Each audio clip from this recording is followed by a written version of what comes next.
that's a great compliment to both of us. Excellent. Let's take a look at tomorrow's front pages. We start with the Daily Mail, who go with one of the least catchy headlines of modern times, how the left-wing Twitterati crowed as the heavens opened just before Liz Truss arrived in Downing Street for her big speech. Then, in a moment loaded with cheering symbolism, the skies cleared and our new PM declared, "Together we can ride out the storm."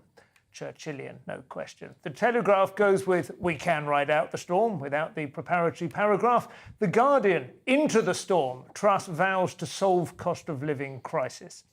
Mitigate it, perhaps. Financial Times goes with, "Truss assumes office." Nice use of the proper verb there. "With vow to steer Britain out of energy storm."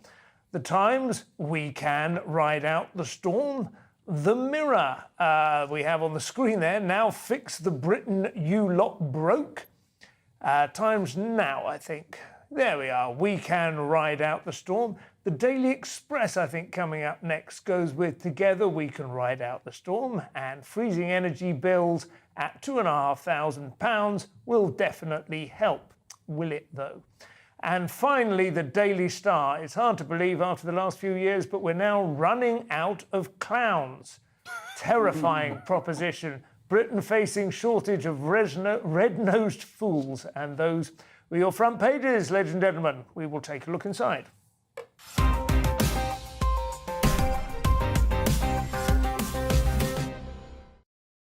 So we kick off with Wednesday's Daily Mail. Although every paper is covering pretty much the same story, the day has finally come.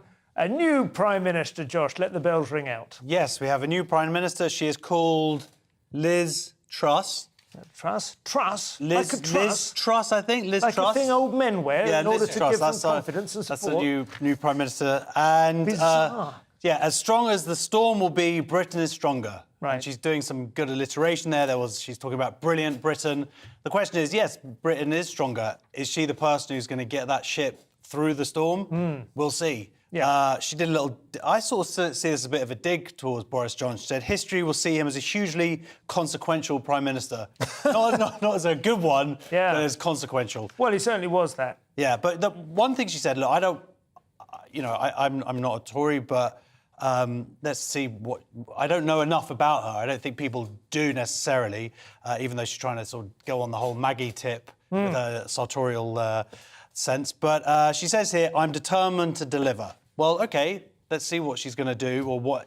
I guess the first thing is she going to work hard? Because I didn't get that sense from Boris Johnson, certainly, obviously, in the last few months with just going on holiday repeatedly, but even before then, that he was really actually all about work. He's never been someone who's, like, seemed to knuckle down to it. No, a completely different style. I think that's fair to say. Boris Johnson had enormous amount of charm. If you were not immune to that charm, his rhetorical skills were beyond doubt. His breezy, bouncy, positive optimism carried Tories to the biggest, popular vote and huge majority. It's hard to imagine Liz Truss doing that, but apparently she does have an eye for detail, which you might not Well, guess. I just wanted to say, I just want to see her, sort of like when Obama came in, and then it's like he went grey. Yeah. Like, this is what I want to see. And you want to see her so being in 2 blocked. years' time, let's see what... You want to see her being blocked by 8 years of Congress refusing to pass... Whatever it is, I want to see her stressed and working 24-hour days, and then we'll see. Simon, what do you... I just think these... Look, we've had a Conservative government now since 2010. Well, OK, coalition government, and then 2016. They've got the memories of a goldfish, these people. She's behaving as if she's just won an election, sweeping aside decades of Labour and Liberal mismanagement. So the economy is in ruins, there's an energy crisis, but I will sort it out. She created it, amongst others. It reminded me, I was saying to Josh earlier on, a tribute, of course, to Josh's, I think, strongly culturally Jewish roots, that it's the old joke about the Jewish kid who had chutzpah. It's the definition. You kill your parents and then you throw yourself on everybody's sympathy because now you're an orphan. Yeah. And it's the same thing. I find it quite extraordinary that they're pretending as if they're brand new. Well, what would you expect her to say, having been... Oh, I don't. More of the same folks? Well, more of the same folks. So, of course, she's got to say that politically, and she is trying to blame the energy crisis entirely on Putin. And if she was just talking about that, that's fine. But safe streets... Well, let's talk about our new... things. We have an energy bill, a proposition which seems to be coming into some sort of defined shape. You've had a look at this, I think. This is from Wednesday's Times. OK, this is the Times. So you will remember, just to make sense of the headline, is that the current cap on energies is 1,971 per year. That's the current energy cap by the legislation. The argument is that she will put that to about 2,500. Labour are saying they're going to keep it at 1,971. But here's the point about this. There are two things about this. One is that the way in which energy prices are set is a regulatory way. In other words, the price of gas, for instance, is set at the highest... the price of the fuel that generates the power is set at the highest level. In other words, gas is the highest one at the moment. Yeah. So whoever's using gas to produce energy, it's set so that they can make a margin. Yeah. But there's a whole bunch of other people producing other forms of energy at much lower prices. So number one, you could actually change the regulatory regime. Number two, I had a quick look on Bloomberg because they do this fact check thing. So the Treasury estimates that the excess profits made by energy companies, now excess they define as pre and post Ukraine, because that's the big change, obviously, in Russian supplies, 170 billion excess profits. Centrica has paid out to shareholders for the first time since 2019. Shell have made record profits, and yet she says, well, a windfall tax on those excess profits would send the wrong message to investors. Well, it might just send the right message to a couple in Hartlepool who are freezing almost to death. I mean, I'm broadly speaking, and traditionally, I tend to agree with the principle that you don't punish shareholders in good years, as you say, the first time they've gone into profit. But I think these were exceptional circumstances. It's going to be very hard to persuade people that the country should take on £150 billion worth of debt that almost exactly maps onto these excess profits. Well, and also maps onto this regulatory regime, which pays them precisely to enable because them to that is pay supposed out. to be an incentive to bring in cheaper form. You know, you're supposed to go, if you can undercut it, you'll get the benefit of that. Absolutely I mean, you right. can see how that's a mechanism that might work if we weren't in extraordinary circumstances. Absolutely right. So, but it's this idea that somehow it sends the wrong sign to investors. Yeah. Well, I'm not sure that's not necessarily a ridiculous thing. It's just not the only. Well, to make it the priority seems to me to be a bit peculiar when people are literally, and when I say literally, I mean literally, will freeze almost to death this winter. We will see whether that is maintained. On to Liz Truss's new cabinet, Josh. Yeah, so... Any big shocks for you? Any big themes or trends you can discern? No, what was shocking was how many people I'd never heard of or seen before. Can I just say, knowing you, I don't find that shocking. I mean, it's just my point about it. I'm not, I wasn't up on who her followers were. There's some of the these, Tory you department. recognise I knew the a few names, people. right? The person I was most interested to see, which they haven't been announced, I don't think, is Kemi Badenoch. Yeah. Because I thought she was the most impressive. They have actually. announced her. You know, what did she she's going, I think, something like international business. Has that been confirmed or something? No, international development. International Okay, development. I thought she was meant to be offered something, but they were talking about education. Some people have said secretary they were or hoping whatever. either education or culture, but she could make her mark. But she has, I think, quieter sort of voices have said that possibly that she is being given a quieter role in which she can kind of get used to Higher cabinet. levels. She's not going to try and extinguish Badenoch, who is, I think, definitely a star of the future. Yeah, She's the thing. I think the big theme, if you look at it, I mean, Raab, Hunt, Shapps, and Dowden were the four big beast supporters of Sunak, and they are. And it's quite interesting, as Sunak, I think it's fair to say, was probably the main source of the briefing against Johnson that eventually brought him down. And all the pictures that were released of the Downing Street parties and so on, that was probably coming from the Sunak Cummings kind of but it was access. Pincher really brought him down. And that's the stuff Yes, that is true, but he was weakened. He's like a bull, wasn't it? It was a bull, bull. He had a number of daggers sticking out of his It wasn't hard shoulders to bring and him down at that point when he lied extensively. Oh, yeah, that's true, but they built up that agenda. Sunak was behind that, I think. There was definitely a sense that he was standing by and watching, and he was presuming he was going to step in, and now he's not even in the cabinet. Well, there are two names that jump out, too, out of the names, which I think are really misnomers. Somebody called Cleverly and somebody called True, so we'll see whether that even comes. But my favourite, of course, is Rhys Rees-Mogg being appointed to industry. So that'll see the return of the spinning Jenny, of course, Stevenson's rocket. Yes. Lots of post-it notes left Steampunk. everywhere. You know, Virginia Woolf once described T.S. Eliot as the man in the four-piece suit, and I guess that could be applied to Rees-Mogg. Interesting. I wonder what the fourth piece was. I quite like I do quite like James Cleverly. I don't know a great deal about his deep political record, but Can I whenever just I see say, him, my comment on him was entirely stupid and Facetious. superficial. You're now taking it seriously and going down an interesting route. He's the Foreign Secretary, I think. You've probably got to take it reasonably seriously. But, I mean, let's be honest, this is a cabinet in which there is the big four offices of state, there's not a single white man. First time that's ever happened. Would you regard that as progress, or do you think it's tokenism? I think it is interesting, the way in which the Tories have made much more advance, seemingly, on individuals. And I think one of the interesting things about... it always seems to me that the left... likes groups of people collectively. I mean, we used to experience this campaign. They like gays collectively, not so keen on them personally. Whereas the Tories always didn't like us collectively, but loved us on the dance floor.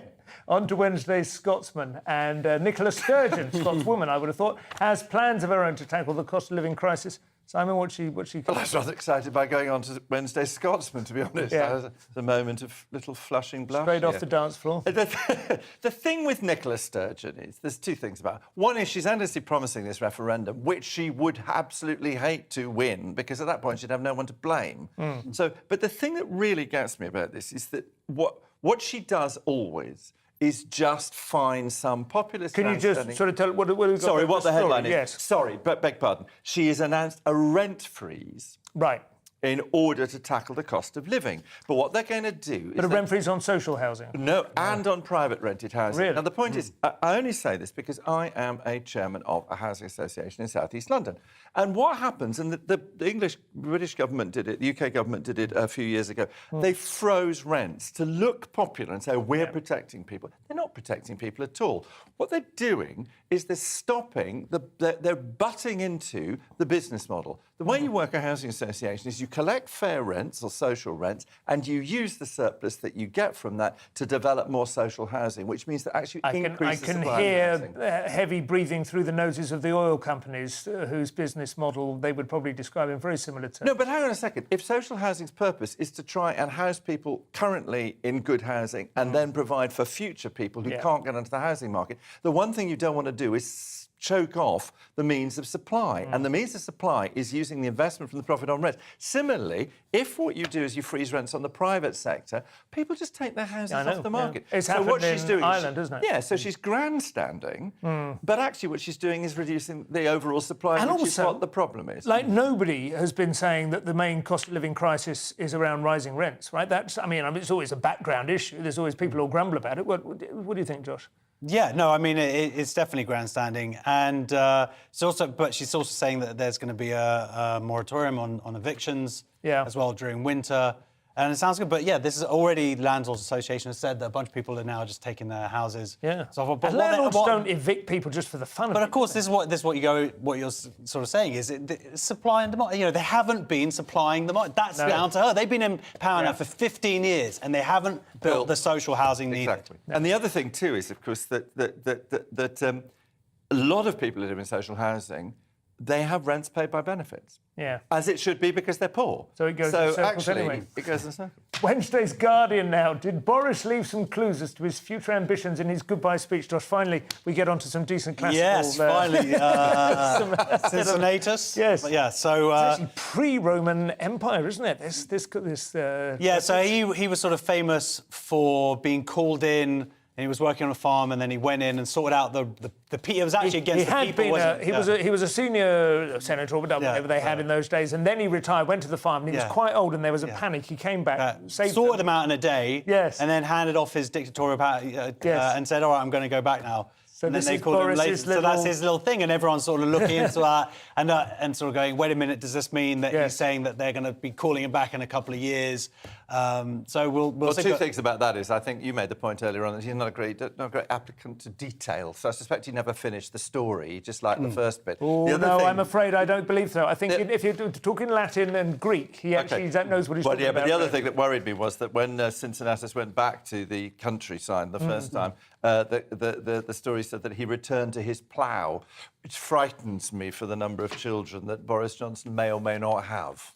Okay. Ploughing. I'm going to have a think about that one. Yes, I think it's nickname for it. The plough. Wednesday's Times now. China is turning the tables on the US, Josh. This is a more serious story. Yeah, so this is yes, China slightly being massively hypocritical here, is saying that the US is a cyberbully and is essentially accusing the US of hacking into its systems at one of its polytechnical universities to steal core technical data. But of course, China is sort of famous over the last decades of going and stealing proprietary knowledge and just basically then using it, and that's how they've sort of developed so quickly. Part of it. They have that rather casual relationship with the idea of intellectual property, it's said, isn't it? But I don't want them to bring down the wrath of the government. What do you think about this? Well, I was going to say, in our house, this is known as bonjour pot je suis kettle. Right, But as the young people say, cry bullying. It's Darvo, is what it is. Right. It's what the young people say on the internet, it's Darvo, which is deny, attack and reverse victim and offender. Nice. So in other words, what you do is you turn the thing round. So when you're the victim, you pretend, you're the offender, you pretend you're the victim. There's a meme of Joseph Goebbels, which is quite popular. There are several memes of Goebbels with things he's supposed to have said, almost all of which are ludicrously Bond villain-esque explicit statements of his evil intent, and I don't believe he said them, but one of them is accuse the other side of that of which you are guilty. I might have had it jotted down in a notebook somewhere. I very much doubt he ever stood up on his stomach. I'm kind of scared how many Goebbels quotes, you know. That's what I was going to say. But my bit was not only that, it was the notebook he writes down. Those are the ones I'm worried about. It's available on Kindle now. That is it for part one. There is no need to be upset because after the break we've got Islamic Netflix, the jailed Irish teacher, questionable period dignity groups, and why young girls can't get enough of vaping. See you in a couple of minutes.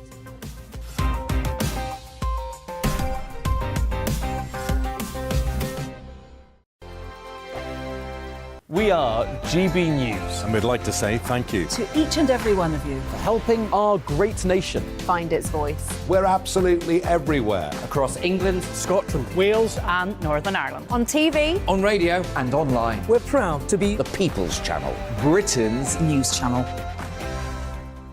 On the Mark Steyn Show, we cover the stories a lot of people are scared even to mention. The stuff that really matters with some of the world's biggest thinkers. Now is his opportunity to kind of take the steering wheel of history. Break away from the flock at 8 o'clock on GB News with the Mark Steyn Show. Hello, I'm Esther McVeigh. And I'm Philip Davis. Whether you're watching or listening on TV, online or on radio, we handpick the latest stories, debates and expert opinions for your weekend. So whether that's politics, news or showbiz, we've got it covered. Join us every Saturday morning at 10 o'clock on GB News. Join my show Farage, 7 p.m. till 8 p.m. Monday through Thursday. And there you will get opinion, analysis, debate, and I'll cover stories that nobody else dares to touch. You've been cancelled. Join the club. Oh, my goodness. And then for the last 15 minutes, talking pints. We're over a drink. We have a civilised conversation with someone. We very often disagree, but we do it in a grown-up way. Come and join me on Farage. Hi there, it's Stephen and Anne.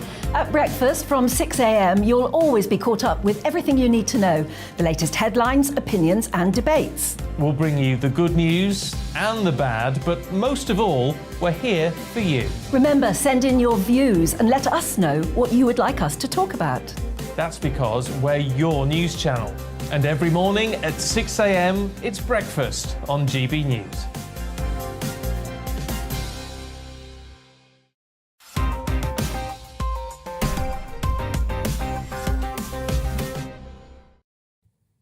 And welcome back to Headliners. I am Simon Evans, and with me two men with over 100 years of comedy experience between them, if you count repeats.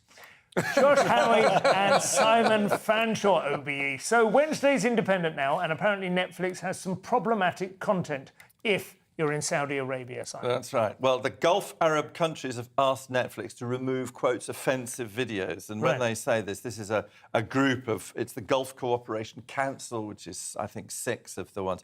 But the thing that I love, they talk about unspecified programmes that contradict Islamic society and values. But I mean, I would have thought that's virtually all of Netflix content. Yes, I would have thought. Isn't it? And the point about Netflix is, you know, it precisely embodies everything that they don't like, and that's sort of its point. But my absolute favourite bit is it described Netflix as being the official sponsor of homosexuality. Oh. And I thought, a bit like, you know, Coca-Cola and NASCAR, you know, that sort of thing, or Slazenger and Wimbledon, you know. It's absolutely marvellous. We've now got an official sponsor, and I'm looking forward to the T-shirt and, you know, the wristband and the VIP entry. Will you actually get some cash, do you think? Well, and also the cheque. Retroactive reparations, I suppose, in your case. Well, I don't mind reparations, so I just want entry to the VIP areas. Oh, that's a good way of putting it. They are. Okay. What do you think, John? I mean, do you watch Netflix? I rather hope you wouldn't even pick find up. some of it, I find slightly sort of challenging. I mean, you know, I don't know. Well, There's look, that one with they're the- scared because, as we know, there's no such thing as homosexuality in the Gulf. No, but they are area. quite keen on trans, aren't they? Is that Iran? No, I think I was Iran. being sarcastic. No, I know, but you're right. Don't they have something called they they have like something called Gay Thursdays? Have you heard about that?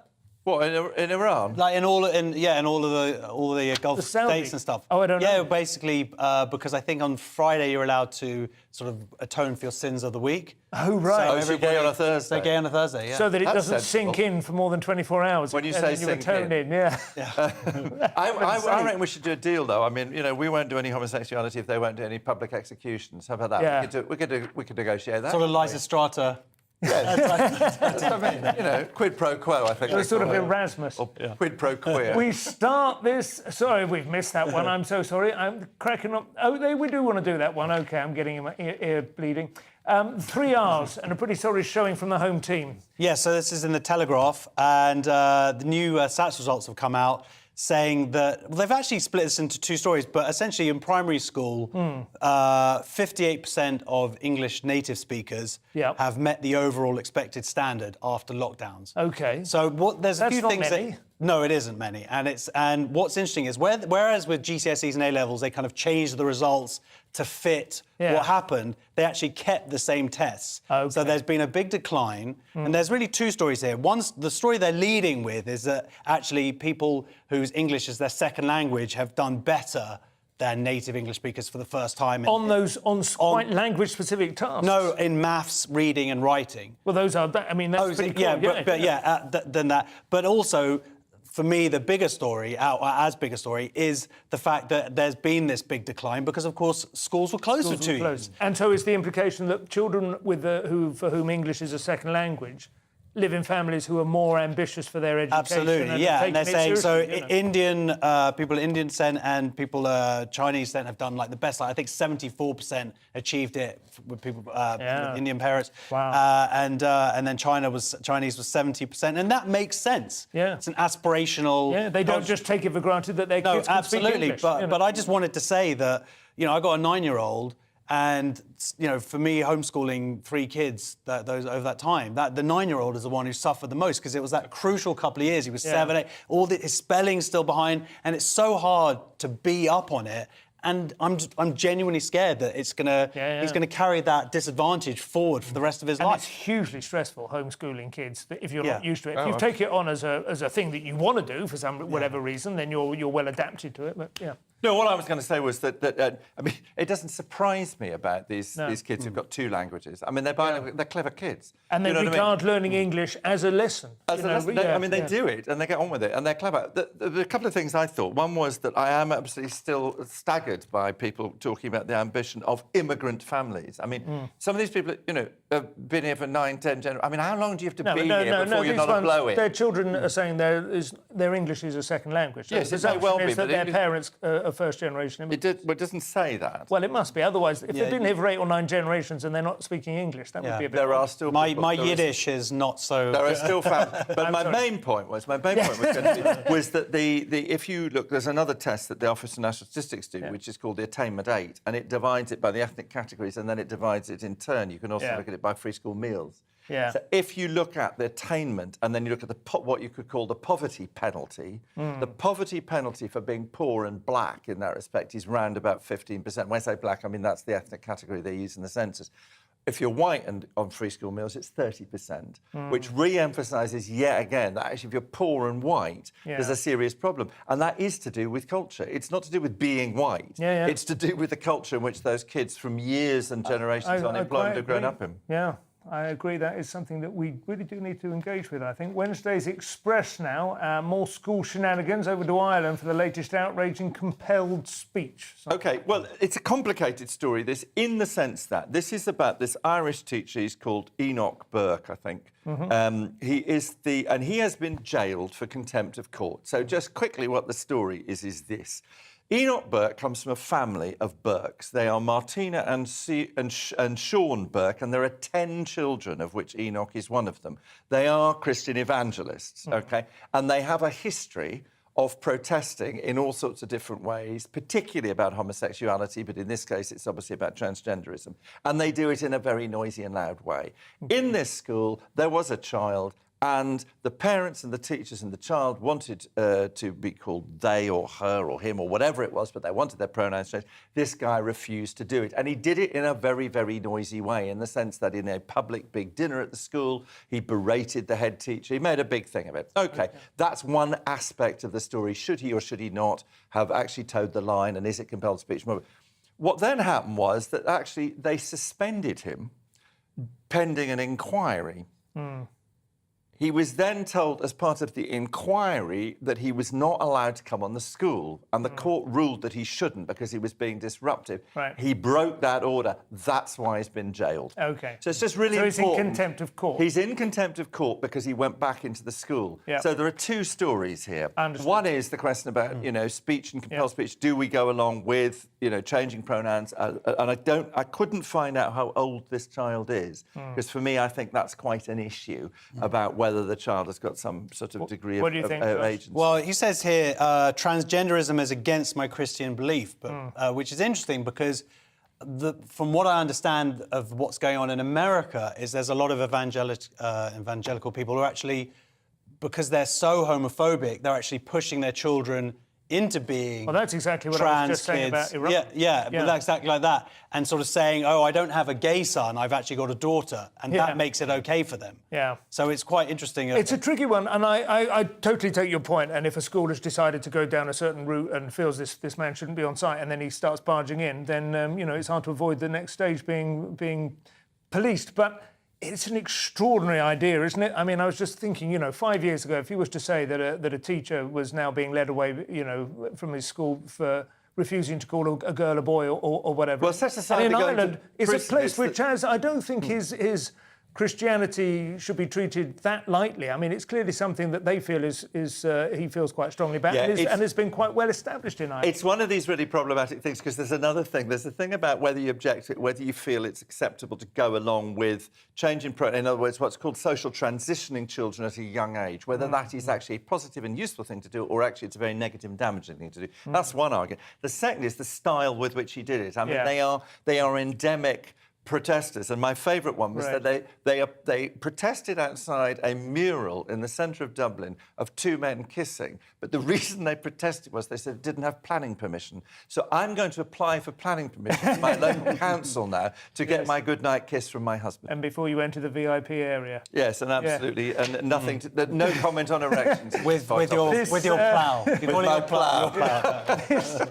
Filth, just top to bottom. This next story is Wednesday's Guardian. It took me a while to understand that period dignity is not something you hope to find in a tasteful Jane Austen adaptation. Very This is a... Yeah, so we covered this story a couple of weeks ago where in Scotland they're giving out free sanitary products. That's a really good thing. Yeah. And they're sort of not promoting period awareness, but making people, the idea is to make... Normalising? So people can talk about it, and also menopausal stuff, and that's great. The thing was they hired a man to be their figurehead, supposedly, for it. And I don't think that menopausal or perimenopausal women particularly want a 25-year-old or whatever it is, personal trainer, that's his background, to come along and explain to them. And it's not a trans man thing. No, not at all. Turns out this guy had actually been given, the person who allocates the jobs from the council had actually given this guy a bunch of other jobs previously. Right. So there's something strange about that. he can do this as well. Yeah, exactly. So they have now, this is what they've done, and this is what is ridiculous, is they've now actually cancelled the whole job.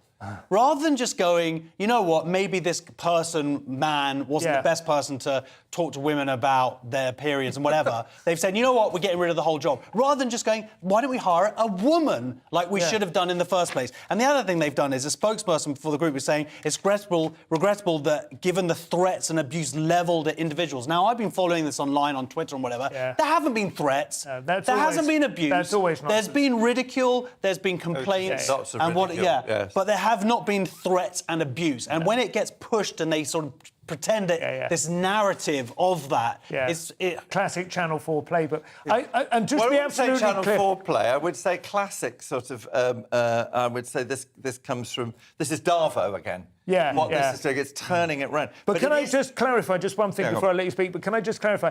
There was no suggestion that this man's job was to make men more comfortable with talking about their wives and daughters. No, it was absolutely okay. And there's controversy about whether or not this is a sensible investment, because I mean there has been an argument mounted that actually awareness is really important, but actually giving free period products, and some women are arguing, are not that expensive. And the problem is it was a universal service. So the middle classes were benefiting from it as much as poor people. And you do much better to spend that money on poor people, particularly poor young girls. But the idea of getting somebody who's supposed to raise poverty, period awareness and menstrual awareness and so on and so forth, who's never had a period, who's never used a tampon, and is never going to experience menopause, seems to be completely... I think it was around 40,000 a year he was on for this job. I mean, it's crazy. I would have thought that is the sort of thing that possibly could have been done in combination with like a major brand or even like some sort of consortium with a brand. Do you know what I mean? I don't know necessarily whether it needs the Scottish government's... But also that sort of health education, typically, I mean, if you look at the stuff that was done around breast cancer awareness and so on and so forth, and getting women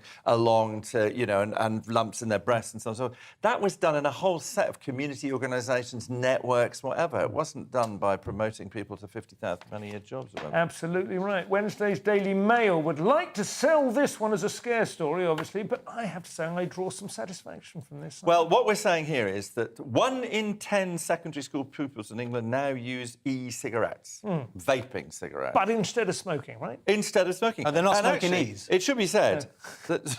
I was getting excited. How about EEs? And actually 1 in 33, I think it's 1 in 33 pupils only smoke tobacco. Right. They're vaguely interested. Well, there's two things about this story. They are talking about a health crisis. The thing about vaping, I mean, I haven't smoked for years and years and years, but the thing about vaping is, of course, it still has nicotine. That's the point. And you consume nicotine, instead of consuming it through smoke, you can consume it through these vapors. There are damaging, they argue, chemicals which are linked to lung inflammation, chronic coughs, shortness of breath and lung diseases. But in and much also, smaller quantities. Maybe, much I smaller. don't know the data, but they're also saying, you know, there's a danger that these kids have become hooked on nicotine. It does seem to me a lot better than smoking. Well, I mean, obviously would it's say. still quite new technology, but people I've spoken to who do know something about this say that it is very much better for you. And the idea that nicotine actually is... I'm not going to try and persuade people to take it up. If you don't smoke, there's no need to shift to it. But on its own, it's not nearly as addictive. It's actually, you know, it's a bit like caffeine. It's a bit of a boost. You know, it does get into a bit of a cycle, but it's nothing. I mean, all the bad stuff is in the smoke, essentially. You know. The only thing that made me vaguely laugh about this was that they're accusing the manufacturers of preying on children with colourful packaging, fruity flavours, and trendy names. Yeah, but you know, to which children are absolutely, you know, willing victims, of course, at every turn. But it's interesting that this has been driven mostly by girls. Right. Supposedly with boys, it's kind of plateaued a couple of years ago, but the increase is all through girls, and it's all coming from like trends on TikTok and blowing smoke rings. Oh, really? And this kind of stuff. Oh, so there are fashionable things you can do with exactly, vape. and there's sort of they're getting like millions of views and whatever. I, like you, when I read this, I was actually like, this is good because this one statistic: 1 in 33 pupils now smoke tobacco, and that's not. And that's a peak of when I was growing up in the 90s of 1 in 4. Yeah, that's an amazing development and over also, 30 years. When I grew up, I mean. 20 years. Smoking was really cool. Yeah. You and know, vaping isn't cool. This is the interesting thing, that they're making it cool now, maybe. But Steve McQueen, you know, Bogart and Bacall, you know how to whistle, don't you? You know, put your lips together and... I can't imagine Bogart with a vapor. A vape, especially if it had colourful packaging, fruity flavours and a trendy name. Dave Chappelle, I think, is the only remotely cool person who does vape on stage, doesn't he? And it makes even him look pretty pathetic. So that's it for part 2. Coming up, we have Meghan, narcissism and elite sperm. Those are 3 totally separate stories. Sorry. See you after the break.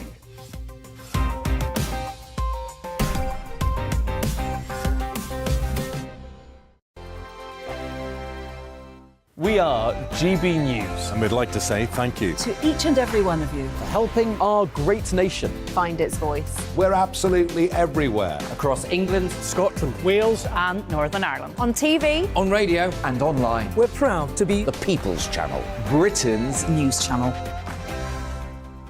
On the Mark Steyn Show, we cover the stories a lot of people are scared even to mention. The stuff that really matters with some of the world's biggest thinkers. Now is his opportunity to kind of take the steering wheel of history. Break away from the flop at 8 o'clock on GB News with the Mark Steyn Show.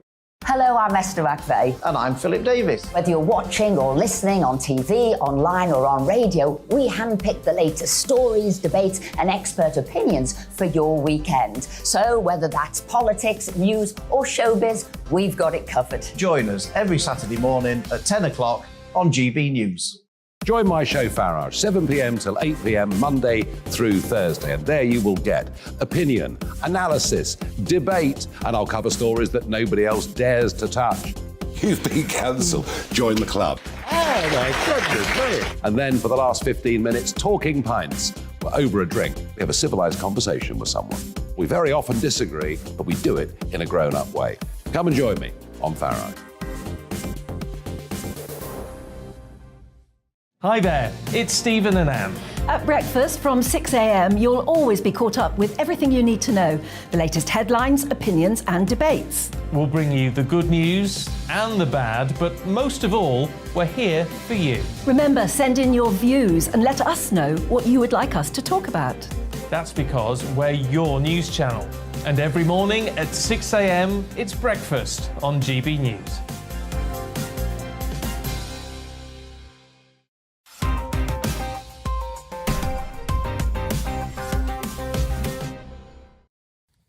And welcome back to the final part in the news triptych, that is Headliners. I'm Simon Evans. Forming the other two panels of the human triptych tonight are Josh Howie as before and Simon Fanshawe as after. So, Wednesday's Guardian, and we have yet another way in which Meghan has been horrifically mistreated by the patriarchy, Simon. Oh. Described as lucky, I believe. Yeah, of all disgraceful you companies. know, she's got this whole thing about... people kept on saying that... Oh, sorry. Yes. So she said it was gendered Yes. to say that she'd been chosen by she'd been Harry. chosen, yeah. And people kept on saying that, you know, he chose me, and you said like he chose me, and then eventually I pointed out that I'd chosen him. It's like, OK. And It's your point? There's a sort of sense that she has an unexamined assumption that We're interested. her own presence, her own value, sort of adds interest to anything so utterly trivial if it was anybody else, that just because it's her. And this isn't the case, is And it? this extraordinary thing, too, which I still think should be nailed to the floor, is this thing that she said a week ago or whatever, which was that this South African member of the Lion King cast came up to her and said that, you know, there'd been as much rejoicing on their wedding as there'd been when Nelson Mandela was released. Yes. I mean, that is arrogant. It is not right, according to the South African member of the cast. You know...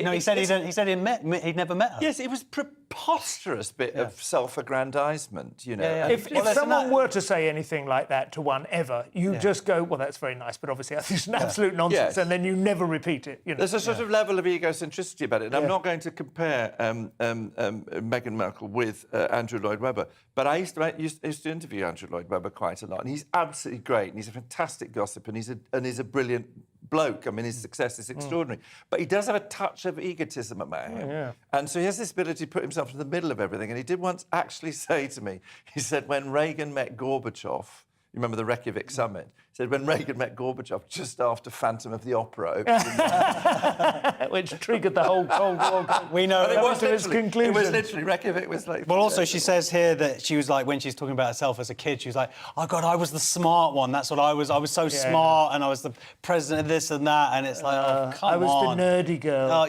But she's just going on about how smart she was. Yeah. Forever and ever, I was the smart one. I was the smart... And then suddenly, I'm also beautiful. I used to be the smart one. And do you know what? Now I'm a princess. Smart and beautiful and rich one. Wednesday's Mail now. There's absolutely no reason this article follows the Meghan one, I suppose, Josh?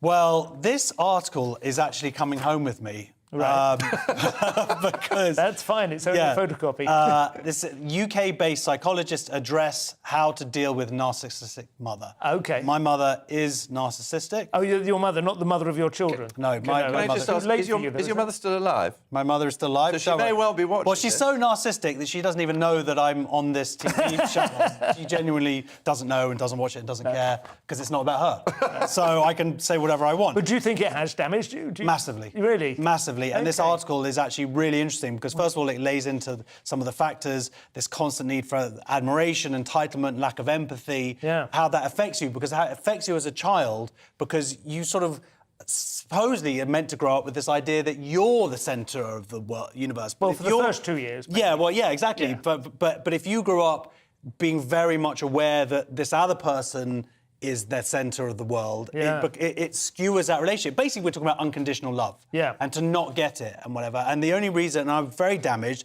I'm healed massively for having a wonderful wife who is a therapist, who has given me that love that I needed. But it's really interesting because it talks about how it affects you, gives you low self-esteem, but makes you a people pleaser. Hello, become a comedian. Yeah. And then it also says, the interesting way is how to get through that. And what it says is, you're not essentially ever really going to change that person. They are narcissistic, they are who they are. But what you can do as being an adult-to-adult relationship is that you can somewhat fix it in that you become more distant.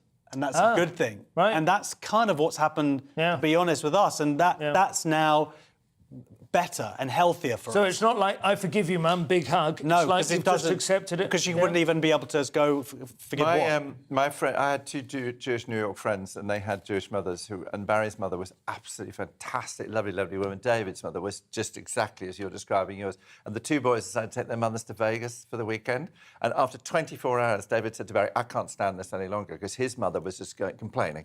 Would you look at that? Would you look at this? The drinks, the food, He said, I've got to say something. So they went down to the bar that evening, and she started off, would you look at that? Would you look at that? And he said, stop.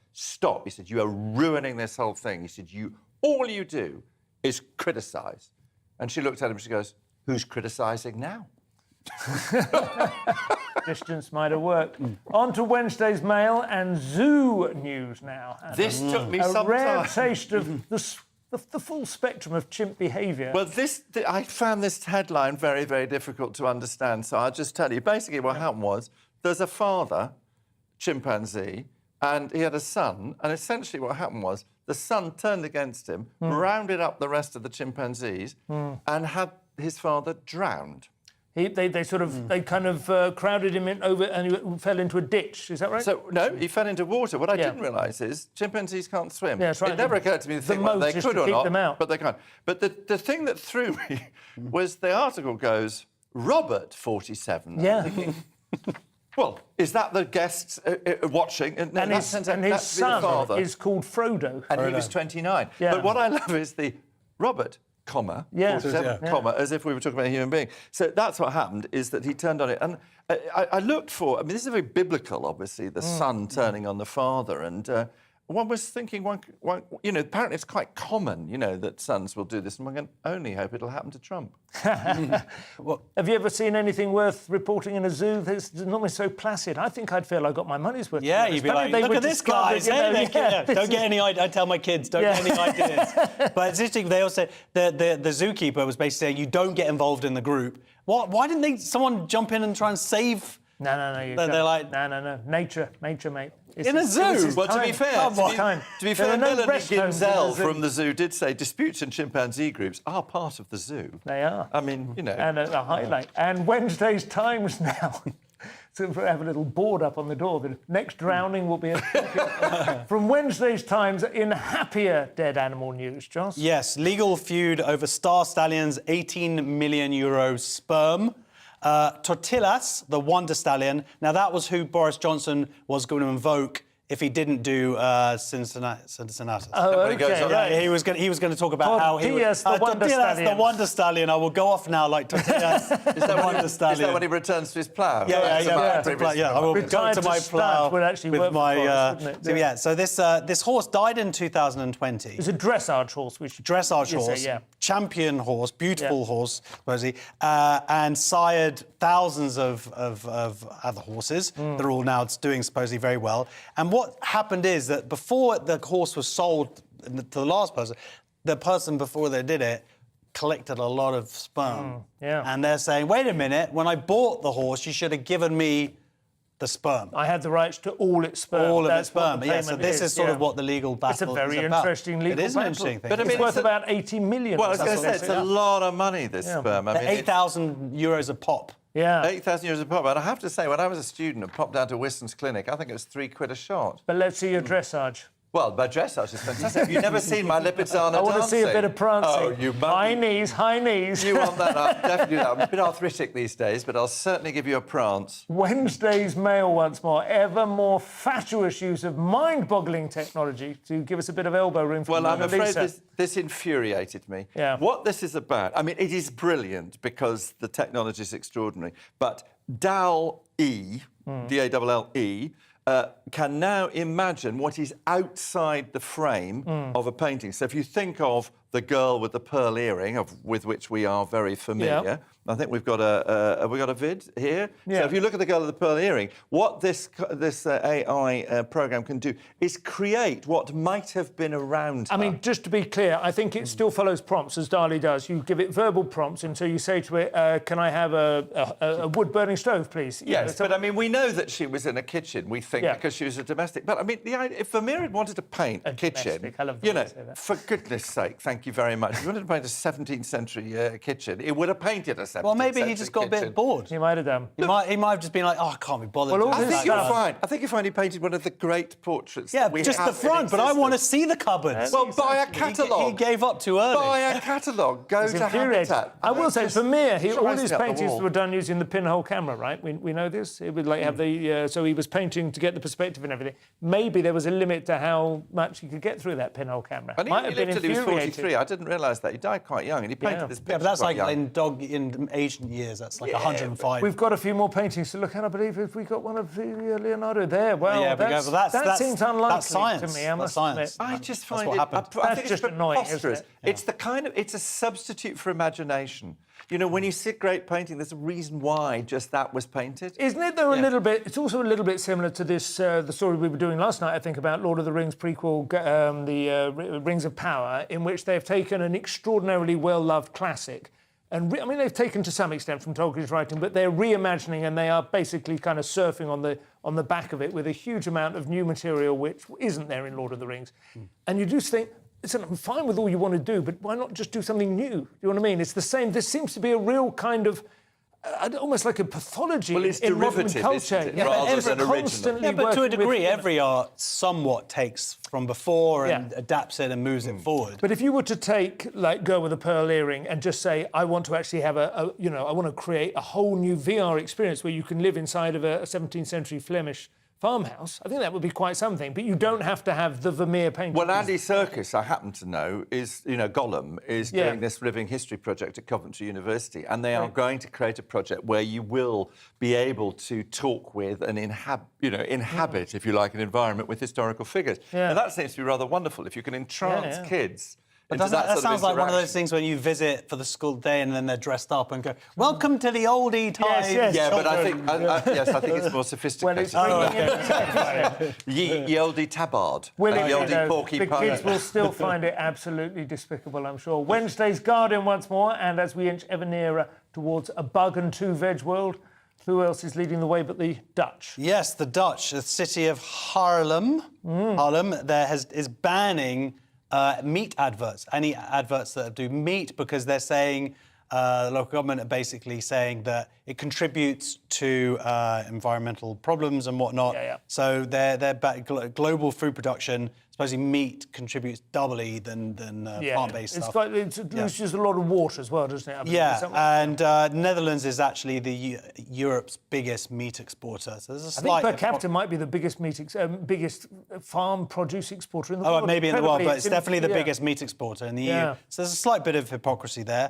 But they're also banning holiday flight adverts, fossil fuels, cars that run on fossil fuels. This is sort of a wider movement. And this is across Haarlem, but not the whole of the Netherlands yet. Not the whole of the And not until 2024. Okay. I mean, I do get the point, is that methane is a huge thing. You know, you eat a hamburger, 2 cows, let off steam and a tree falls over in Brazil. I'm not really aware of a lot of meat advertising, though, is it? McDonald's? I guess that's true. That would be true. So they will be banning junk food. But maybe they could do the Egg McMuffin or something. Yeah, well, here's what they could also do. I mean, almond milk, because I had a quick look at this. Almond milk takes 20 times more amount of water to produce than does dairy milk. Yeah.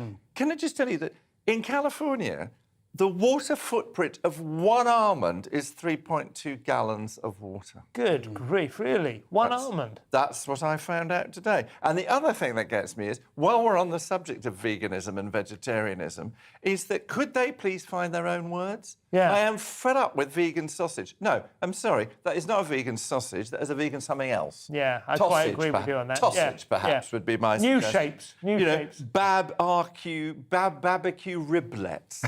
No, sorry, love, get your own word. Mail once tank more. off my lawn. Mail once more. Simon, this is a minefield for Josh and I, so I thought you might Well, like to I have was this very one. confused by this because it says, the headline it says, you're having a laugh, men think they're funnier than their partner. Yeah. And I thought, well, I don't know. That's like asking chopsticks which is the fork and which is the knife, because as it turns out, there's 2 of us. So I bow to your superior knowledge about this. The essence of the story is this, is that a lot of research has been done in the past on courting and laughter. And laughter plays a huge role in people enjoying each other's company and getting together. What has not been done is a lot of research on established relationships. Yeah. And basically what it's saying is, you two make more jokes. Your wives basically indulge you because you feel happier if you think that she thinks that you're funnier than she is. Well, no, I think, I read the story. How I read it is, during courtship, women recognise that men love it if they laugh at their jokes. Once you're married, that becomes too much of an effort, and they stop doing so. And if they and men like to think they're the funny one in the relationship, but the women stop pretending. The way that I read it is that my wife's leaving me. Yeah. Exactly. Yes. I didn't read it as that way, but I mean, the classic one is men think, We did some work once, years and years and years ago, in the diversity practice, on with a partnership in a law firm, and we asked them to nominate 3 great partners, and all the men nominated themselves. And you go, what's a great partner? They go, me, me. Also a good driver. And this story seems to basically... But it's interesting that part of the study actually proves, supposedly, finally, that men are a bit funnier than women. But it does say that women comedians are funnier than 99% of men. Yeah. But then again, they're all lesbians. And then there's a quote from Sophie I would Hagen. say 99.9% of men, if that could include the 2 of you now in your sexist banter vis-a-vis your wife. Wednesday's Telegraph. This next one I file under a likely story, Josh. So my husband's pursuit of a flawless six-pack is destroying our marriage. And this woman is saying that she resents his rock-hard muscles laying next to her in bed. It's written by a Monique Howie. Right. It's coincidentally the name of my wife. Yeah. And And it's been written since you lost all that weight as well. Yeah, which you did it for her benefit. Yeah. Weird. No, so the gist of it is that they used to have a laugh, they used to have a drink, they have a curry. Now he's just been obsessed by going to the gym, and he gets very resentful if she drinks. He doesn't drink anymore, and she wants his old. And I. Do you think maybe if she started laughing at his jokes a bit more often, he might? That's what he does. No, he's so angry about not eating it. properly that he doesn't make any jokes anymore. Well, he's hangry. He's angry, constantly hangry. But here's the clue in the article. He started to scorn the dinners we eat as a family. I think you should leave him. He's clearly turned into a complete a-hole. I mean, the man says, you should just go. I mean, the problem is the relationship's not working any longer. That is all we have time for tonight. On that bombshell, your relationship is dead. Headliners will be back tomorrow at 11. Nick Dixon will take over the hot seat. He's joined by Leo Kearse and Paul Cox. I've been Simon Evans. It's been a pleasure. Thanks for joining us. Good night.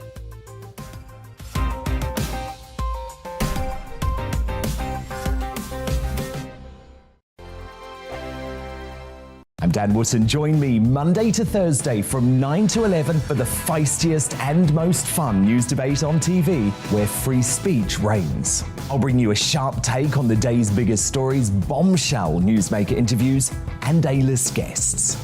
And I guarantee you, no spin, no bias, no censorship, and no reason to go to bed. That's Dan Wootton Tonight, Monday to Thursdays from 9 on GB News. On Mark Dolan Tonight, we have a simple plan, which is to inform, stimulate,